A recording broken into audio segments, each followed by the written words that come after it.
Grooming मधला सर्वात महत्वाचा टप्पा तो म्हणजे अलगाव, म्हणजे तुम्हाला इतरांपासून वेगळं करणं. यात वरिष्ठ व्यक्ती तुम्हाला तुमच्या सहकाऱ्यांपासून, मित्रांपासून आणि कधी कधी कुटुंबापासूनही दूर करण्याचा प्रयत्न करते.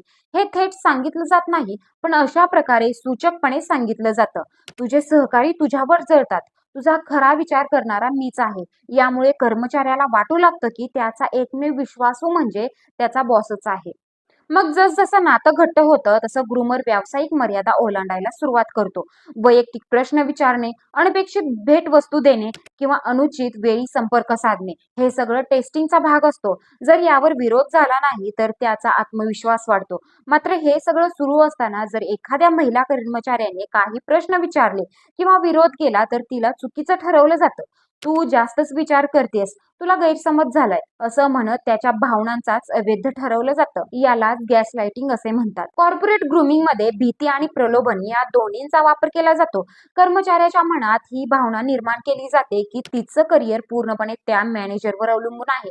त्यामुळे कर्मचारी स्वतःची ओळख विसरून अंधपणे आदेश पाळू लागते.